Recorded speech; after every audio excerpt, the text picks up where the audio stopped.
রব্বুল আলামিনের হাবিব জনাব মুহাম্মদুর রাসূলুল্লাহ সাল্লাল্লাহু আলাইহি ওয়াসাল্লাম বলেছেন, কিয়ামতের ময়দানে আল্লাহর কসম করে বলছি, সেদিন জাহান্নামীদের ভীষণ কষ্ট হবে আর জান্নাতীদের জন্য অত্যন্ত আসান হবে, অবস্থাটা খুবই আরামের হবে।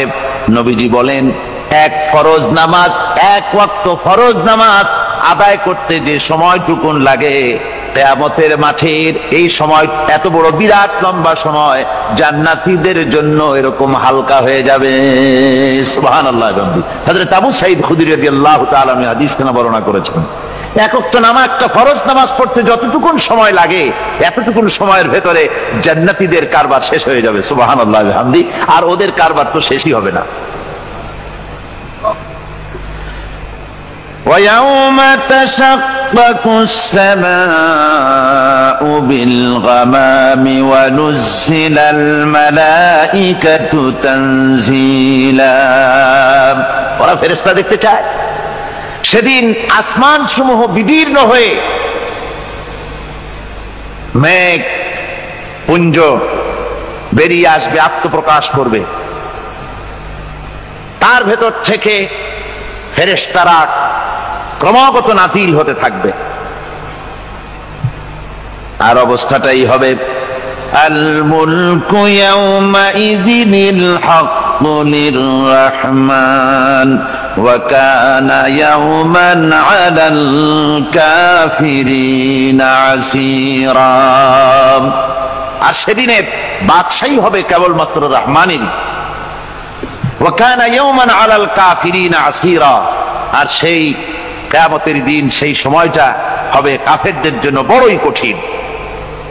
এখানে কিয়ামতের কিছু কথা বলা হচ্ছে, কিছু আভাস দেওয়া হচ্ছে যে আসমান সমূহ বিদীর্ণ হয়ে মেঘ পিণ্ড বেরিয়ে আসবে এবং তার থেকে ক্রমাগত ফেরেশতারা নাজিল হতে থাকবে।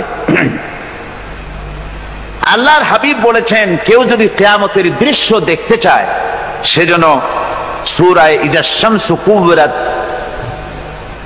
ওয়া ইজা সামাউ ফাতারাত, ইজা সামাউ শাক্কাত, এই সূরাগুলি যেন পড়ে, তাহলে কিয়ামতের দৃশ্য তার চোখের সামনে প্রতিভাত হবে। কিয়ামতের দৃশ্যটা আসলে কেমন হবে সেই সূরাগুলি তেলাওয়াত করলে সে বুঝতে পারবে। যেমন আল্লাহ পাক বলছেন, إذا السماء فطرت وإذا الكواكب انتثرت وإذا البحار فجرت وإذا القبور بعثرت। যখন আকাশসমূহ চূর্ণ বিচূর্ণ হয়ে যাবে আর তারকাসমূহ বিক্ষিপ্ত হয়ে পড়বে, সমুদ্র মহাসমুদ্রগুলি দীর্ণ বিদীর্ণ হয়ে যাবে, কবরগুলি সব উদ্গীরণ করে দেবে, তার মধ্যে যা আছে সে সবগুলি। আবার আল্লাহ পাক বলেন, ইজাশ শামসু কুবিরাত ওয়া ইযান নুজুমুন কাদারাত ওয়া ইযাল জিবালু সুয়্যিরাত। সূর্য যখন ঢেকে যাবে, তারকাগুলি যখন বিপর্যস্ত হয়ে যাবে আর পাহাড়গুলি যখন চালিয়ে দেওয়া হবে, এই দৃশ্য তোমরা দেখতে পাবে। فإذا النجوم طمست وإذا السماء فرجت وإذا الجبال نسفت। সেদিন অবস্থা এমন হবে, সমস্ত তারকাগুলি স্তিমিত হয়ে যাবে আর আকাশসমূহ দীর্ণ বিদীর্ণ হয়ে যাবে। আর দেখতে পাবে পাহাড়গুলি, সমস্ত পাহাড়গুলিকে উড়িয়ে দেওয়া হবে। আবার অবস্থা আরো কি হবে, فإذا برق البصر وخسف القمر وجمع الشمس والقمر। যখন চক্ষু বিস্ফারিত হয়ে যাবে মানুষের, চাঁদ আর সূর্য নিষ্প্রভ হয়ে যাবে, সব একাকার হয়ে যাবে, চন্দ্র এবং সূর্য তার অস্তিত্বকে হারিয়ে ফেলবে। শুধু তাই নয়, ওয়াহুমিলাতিল আরদু ওয়াল জিবালু ফাদুক্কাতা দাক্কাতাও ওয়াহিদা। জমিন ও পাহাড়গুলির মধ্যে সংঘর্ষ লাগিয়ে দেওয়া হবে আর তা এক ধাক্কায় জমিন এবং সমস্ত পাহাড়গুলি চূর্ণ বিচূর্ণ হয়ে যাবে। সুবহানাল্লাহ ওয়া বিহামদিহি। আল্লাহ রাব্বুল আলামিন বলছেন, এইভাবে করে কিয়ামতের দৃশ্য, বিভীষিকাময় দৃশ্য তোমরা দেখতে পাবে। আর সেদিনের রাজত্বটা কার হবে? আল মুলকু ইয়াউমাইযিনিল হাক্কু লিররহমান। সেদিনের রাজত্ব হবে কেবলমাত্র রহমানের। অর্থাৎ যেসব কৃত্রিম বাদশাহী দেখে তোমাদের চোখে ধাঁধা লেগে গিয়েছে, তোমাদেরকে দুনিয়ার বাদশাহী দেখে তোমরা ধোঁকায় পড়ে গিয়েছো, এসব বাদশাহী কিছুই টিকবে না সেদিন। সেদিন শুধু বাদশাহী থাকবে একমাত্র আল্লাহ পাকের। কার থাকবে বাদশাহী? যারা বলেন কার? আল্লাহ রাব্বুল আলামিন যখন কিছুই থাকবে না ঘোষণা করবেন লিমানিল মুলকুল ইয়াউম লিল্লাহিল ওয়াহিদুল কাহ্হার। আজকে কার রাজত্ব? চারিদিক থেকে আওয়াজ আসতে থাকবে, পরাক্রমশালী আল্লাহ রাব্বুল আলামিনের রাজত্ব আর কারো নয়। হাদিস শরীফে এসেছে, বুখারী মুসলিম শরীফের হাদিসে এসেছে, আল্লাহর নবী বলেন আল্লাহ রাব্বুল আলামিন তখন তার এক হাতে আকাশ মণ্ডলীকে ধারণ করবেন, আর এক হাতে জমিনকে ধারণ করবেন। আকাশ মণ্ডলী এক হাতে, জমিন এক হাতে।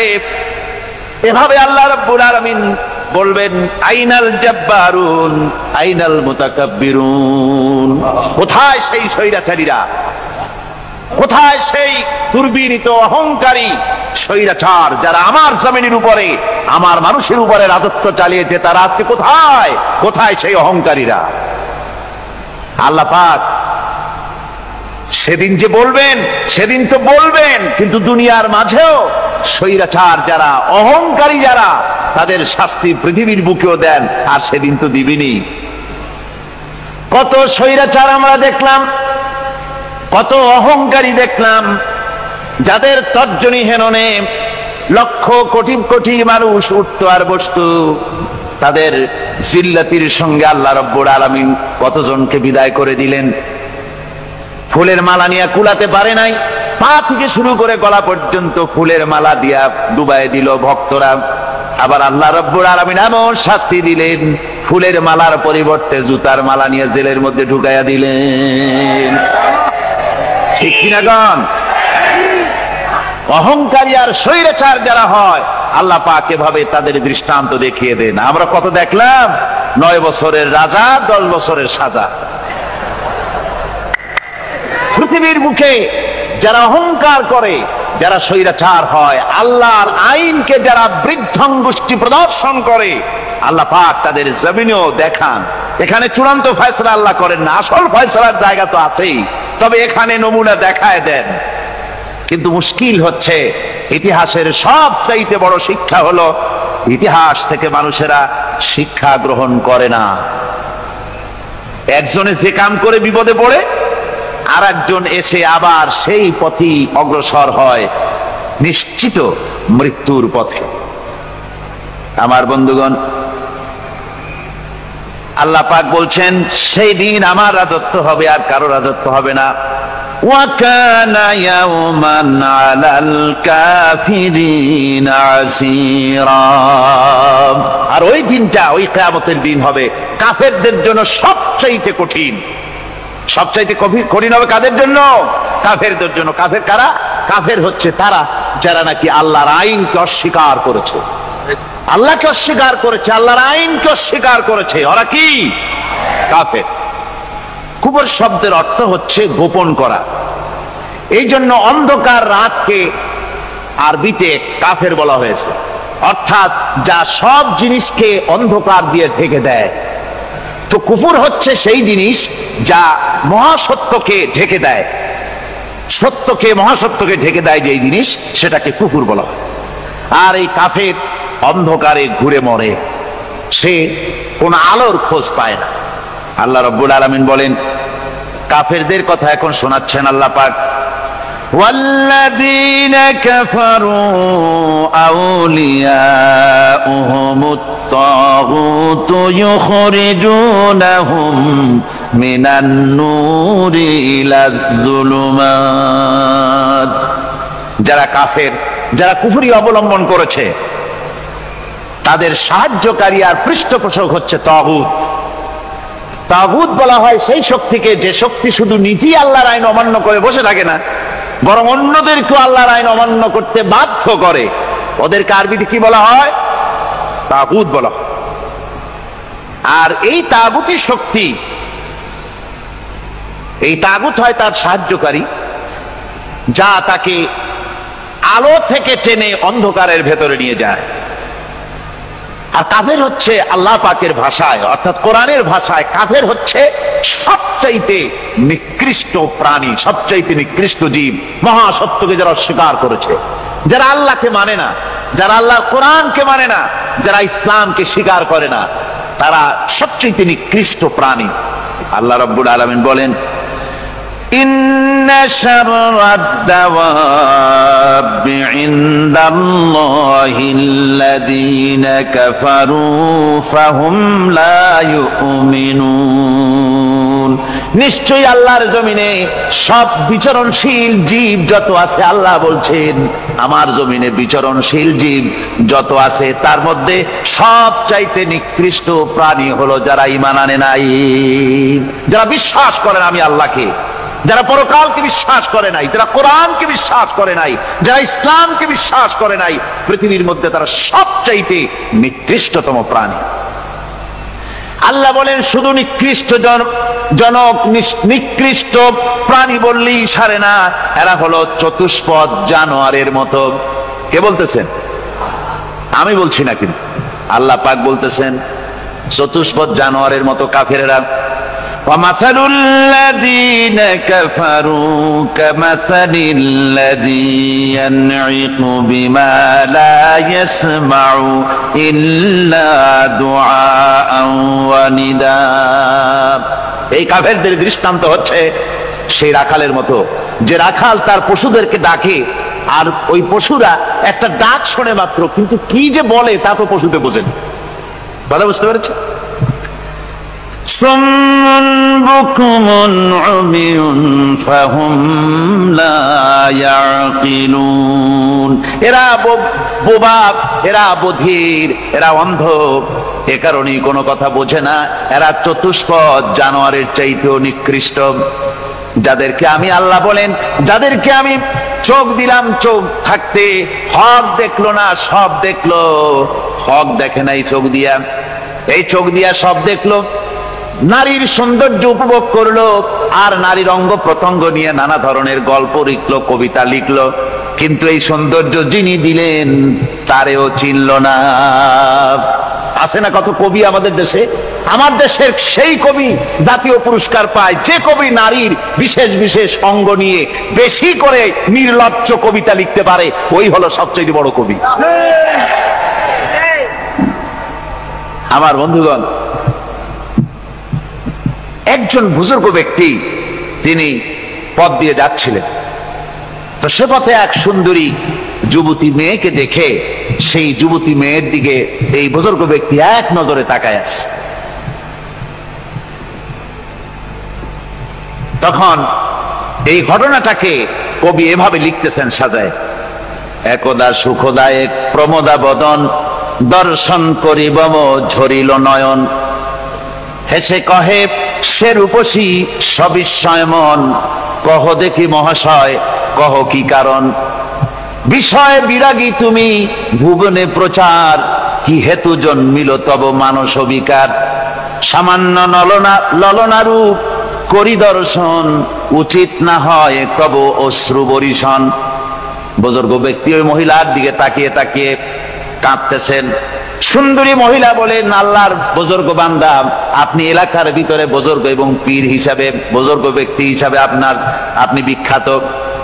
আজকে আমাকে এখানে দেখে আপনি আমার দিকে তাকায় আমার রূপ উপভোগ করতেছেন আর কাঁদতেছেন। আপনার মতো সংসার বিরাগী মানুষ আমার মতো একটা সুন্দরী মেয়েকে দেখে এভাবে কাঁদা ঠিক না। বুজুর্গ ব্যক্তি বলছেন, হেসে কহিলাম বালে করহ শ্রবণ, নেত্র ঝরে তবু হেতু ভেব না এমন, যে শিল্পী রচিল ওই সুধাংশু বদন, তাহার তরে ঝরে নেত্র নয়নে জীবন।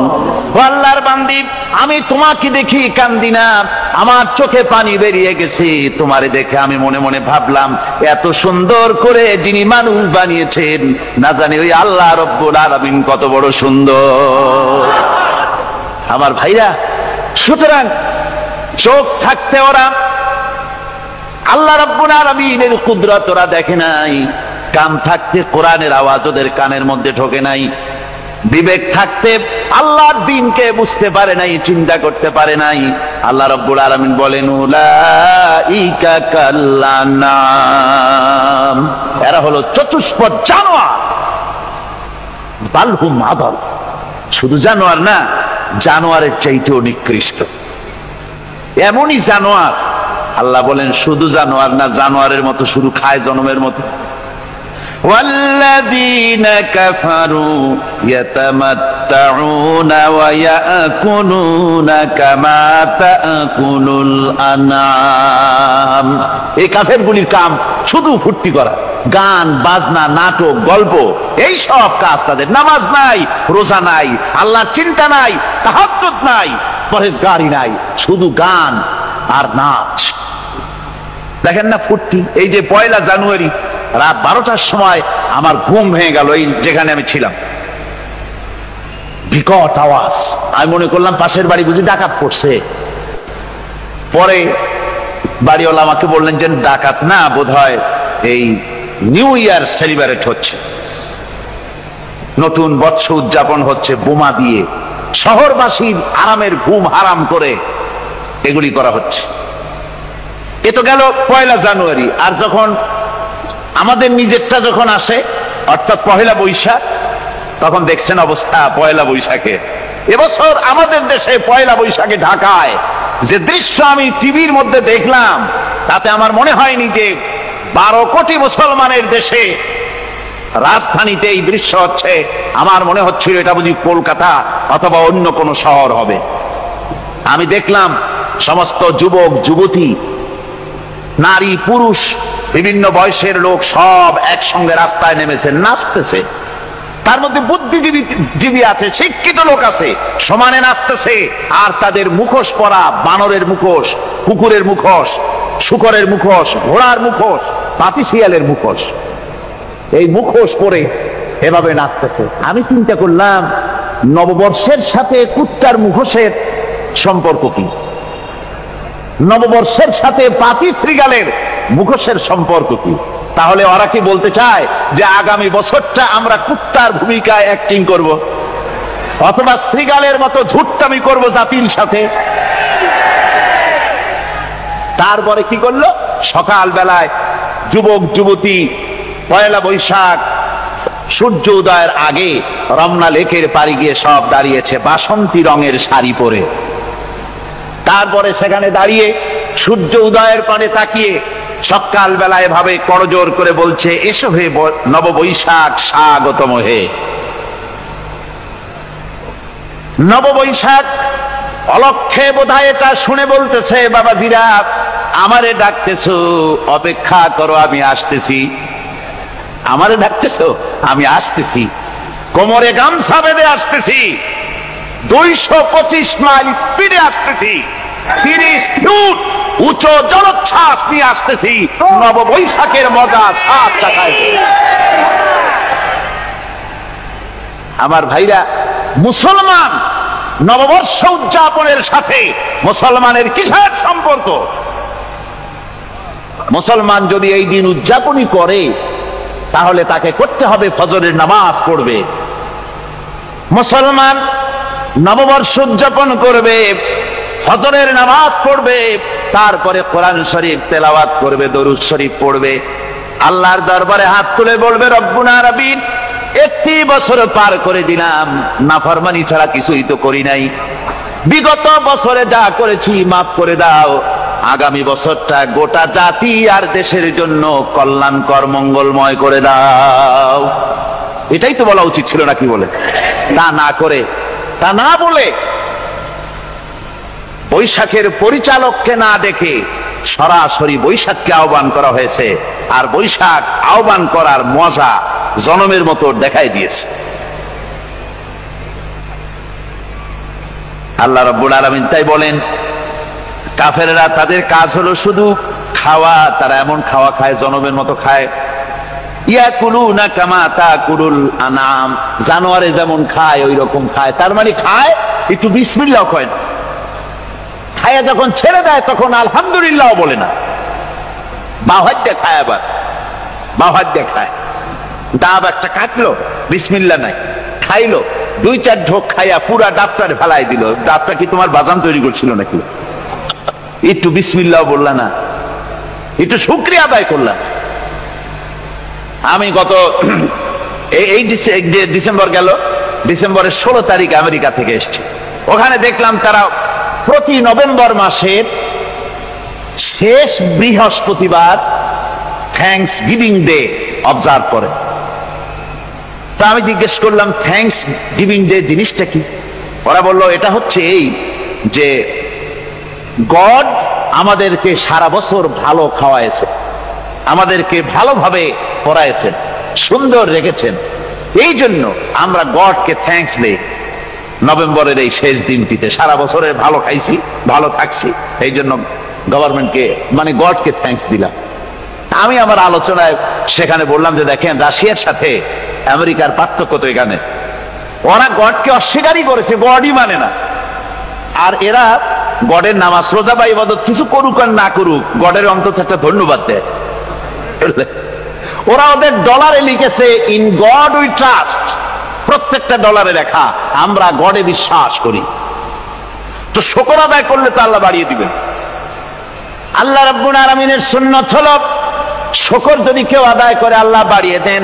লা ইন শাকারতুম লাযীদান্নাকুম ওয়া লা ইন কাফারতুম ইন্না আযাবী লাশাদীদ।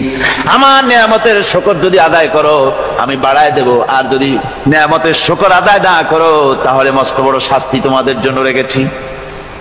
তো আমেরিকা শুকর আদায় করে নিজেরা খাইয়া, কিন্তু ওদের জমিন হলো বিশাল জমিন। আমি কয়েকবার গিয়েছি এবং বহু স্টেট সফর করেছি। ওদের জমিন এত ফার্টাইল, জমিনে যদি রীতিমতো তারা ফসল ফলাতো, এই ফসল সারা দুনিয়ার দরিদ্র ভূমুক্ষ জনতাকে খাওয়াইয়া বাঁচাইতে পারত। কিন্তু ওরা তা করে না। ওরা করে কি? ওরা মুনাফার হার, বাজার দর ঠিক রাখার জন্য নির্দিষ্ট পরিমাণ জমিনের ফসল ফলায়, কিন্তু জমিন এতই উর্বর, ওদের মেজারমেন্ট করা, মাপ করা, হিসাব করা ফসল হয় না, ফসল হয় বেশি। তখন বাড়তি ফসলকে তারা প্রতি বছর লক্ষ লক্ষ টন আলু আর গমকে তারা সমুদ্রে নিক্ষেপ করে। তাদের আলু এবং গম সেই সময় তারা নিক্ষেপ করে সমুদ্রে যখন ইথিওপিয়া, সুদানে মানুষ না খেয়ে মরছে। পৃথিবীর বিভিন্ন দেশে মানুষ ক্ষুধার যন্ত্রণায় যখন চিৎকার করছে, আর তাদের এই চিৎকারে আকাশ বাতাস ভারী হয়ে যাচ্ছে, তখন ওরা এই কামটি করছে। তাই আমি ওই প্রথম দিন বলেছিলাম যে রাশিয়া যেমন খান খান হয়েছে, অস্তিত্ব বিলুপ্ত হয়েছে আল্লাহর সাথে নাফরমানি করার কারণে। আপনারা বলতে পারেন কমিউনিজম কি একটা সহজ ব্যাপার? একটা বিরাট শক্তি পৃথিবীর বুকে, কত দেশ তারা ডমিনেট করতেছিল। কোনো যুদ্ধ নাই, কোনো রক্তপাত নাই, বিনা ধাক্কায়, বিনা বাতাসে, বিনা ঝড়ে বিশাল মহিরুহু চিৎপটাং। এটা হলো কেন? কেন হলো রাশিয়ার এই দশা? আমি লালদিঘির ময়দানে বলে গেছিলাম, আমি চিন্তা করে যেটা পাইছি সেটা হচ্ছে দুনিয়ার সমস্ত মতবাদ আল্লাহকে কোনো না কোনো প্রকারে স্বীকার করে। তার কথা মানুক আর না মানুক, আছে একটা কিছু, এতটুকুন বলে যে আল্লাহ আছেন বা গড আছে বা একটা কিছু আছে। কমিউনিজম, সমাজতন্ত্র হলো পৃথিবীর একমাত্র নিকৃষ্ট মতবাদ, যে মতবাদ সরাসরি আল্লাহকে অস্বীকার করেছে, বলেছে আল্লাহ নাই, দেয়ার ইজ নো গড। তারা ধর্মকে আফিম বলেছে। আল্লাহ পাক তাই কোন যুদ্ধ ছাড়া, কোন মারামারি ছাড়া, কোন রক্তপাত ছাড়া এই বিশাল শক্তিকে ফুৎকারে উড়িয়ে দিলেন, তুলার মতো হয়ে। গোটা রাশিয়া তুলার মতো হয়ে, পেঁজা তুলা, ধোনা তুলার মতো হয়ে সব উড়ে চলে গিয়েছে। অস্তিত্ব বিলুপ্ত হয়ে গিয়েছে। কিন্তু আমাদের দেশের খুচরা কমিউনিস্টরা এখনো স্বপ্ন দেখে। ওই যে কালকে বলেছি, তারা বলে কলমের খোসা এটা এখনো নষ্ট করা যাবে না, এটা এখনো চালু করা হবে। এখনো চীনে আছে, এখনো কিউবায় আছে। ওই কিউবা থেকে, চীন থেকে ফিদেল কাস্ট্রোর একটু আওয়াজ শোনে, চীন থেকে মিস্টার ব্যাং না কি জানি না, ব্যাং এর আওয়াজ শোনে, আর তাই মনে করে এ বুঝি সমাজতন্ত্রের বিজয়ের গান। না, চীন থেকে আর কিউবা থেকে যে আওয়াজ আজকে উঠতেছে, এই আওয়াজ সমাজতন্ত্রের বিজয়ের আওয়াজ নয়, এটা হলো সমাজতন্ত্রের মরণ যন্ত্রণার গোঙানির আওয়াজ। কাজী এরা দুনিয়ার বুকে শুধু আনন্দ এবং ফুর্তি করে, আল্লাহর হককে, আল্লাহকে চিনতে তারা ব্যর্থ হয়েছে। আল্লাহ রাব্বুল আলামিন বলেন, অবিশ্বাসীদের কৃতকর্ম, তাদের কাজগুলি, তাদের কর্মফল সব নিষ্ফল হয়ে যাবে। ওয়াল্লাযীনা কাফারু আ'মালুহুম কাসারাবিন বিকিআতিন ইয়াহসাবুহুল যামআনু মা। আল্লাহ পাক বলেন, কাফের যারা, অবিশ্বাসী যারা, যারা আমাকে অস্বীকার করেছে, অবিশ্বাস করেছে, তাদের আমলগুলি হলো মরুভূমির মধ্যে মরীচিকার মতো। মরুভূমির মরীচিকা, মানুষ যখন মরুভূমির ভিতর দিয়ে যায়, পানির পিপাসা লাগে, দূরে দেখে পানি চিকচিক করতেছে, আর ওই মরীচিকা যেটাকে সে পানি মনে করেছিল, হাত্তা ইযা জাআহু লাম ইয়াজিদহু শাইআ, যেটাকে সে পানি মনে করে ছুটতেছিল, যখন কাছে গেল, আল্লাহ পাক বলেন কিছুই সেখানে পায় না, শুধু মরীচিকা, বালু আর বালু। এরকম করে যারা আমার দিনকে অস্বীকার করেছে, আমাকে অস্বীকার করেছে, তারা যত ভালো কাজ করুক আর যাই করুক না কেন, তাদের কৃত কর্মগুলি এভাবে সব নিষ্ফল। এ হলো এক কথা। 2 নম্বরের কথা হলো, ওরা মনে করেছিল সমাজতন্ত্র শান্তি দেবে, কমিউনিজম শান্তি দেবে, সোশ্যালিজম শান্তি দেবে, ক্যাপিটালিজম শান্তি দেবে। এই শান্তির চিন্তা করে অগণিত মানুষকে হত্যা করে সমাজতন্ত্রের রাজত্ব যখন কায়েম করলো, 70 বছর চলে গেল, তারপরে তারা দেখলো হাত্তা ইযা জাআহু লাম ইয়াজিদহু শাইআ, কিচ্ছুই পেল না। তারা ক্ষুধার যন্ত্রণায় মরলো, কাপড় নাই, খাবার নাই। তারা ওই রাশিয়া থেকে, চেকোস্লোভাকিয়া থেকে, যুগোস্লাভিয়া দিয়া, রোমানিয়া থেকে, হাঙ্গেরি এবং পোল্যান্ড আর মঙ্গোলিয়া থেকে, সেখানে সমাজতন্ত্র তাড়াতে আমরা যাই নাই। আমরা সেখানে সমাজতন্ত্রের বিরুদ্ধে তাফসীর করি নাই, ব্যাখ্যা করি নাই, বক্তব্য রাখি নাই। ওই সব দেশ থেকে সমাজতন্ত্র তাড়াইছে কে? কারা তাড়িয়েছে? না না, ওরা নিজেরাই, সেই দেশের জনগণই এটাকে উৎখাত করেছে তাদের জমিন থেকে। আল্লাহ পাক বলছেন, যারা আমার দিনকে, আমার বিধানকে যারা অস্বীকার করবে, তারা এই অস্বীকারী অবস্থায় যদি মৌত হয়, আমার সমাজতন্ত্রী কোনো ভাই যদি এ মাহফিলে থাকেন, কমিউনিস্ট কোনো ভাই যদি এ মাহফিলে থাকেন, তাহলে শুনুন আল্লাহ কি বলতেছেন।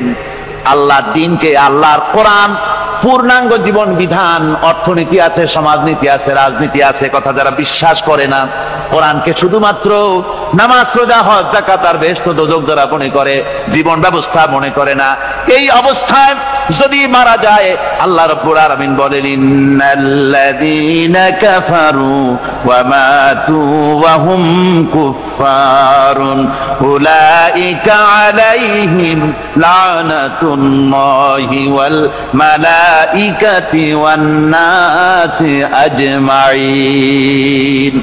আল্লাহ রাব্বুল আলামিন বলেন, আমাকে অস্বীকার করার অবস্থায়, আমার দ্বীনকে, বিধানকে অস্বীকার করার অবস্থায় যদি মৌত হয়ে যায়, তাহলে আল্লাহ, ফেরেশতা এবং তামাম পৃথিবীবাসীর অভিসম্পদ তার উপরে হতে থাকে, লানত হতে থাকে। খালিদিনা ফিহা লা ইউখাফফাফু আনহুমুল আযাবু ওয়া লা হুম ইউনজারুন। এই অভিসম্পদ অবস্থায় তারা সব সময় লিপ্ত থাকবে, না তাদের আযাবকে কমায় দেওয়া হবে, আর না তাদের কোন রকম অবকাশ দেওয়া হবে। এখন আরো মজবুত কথা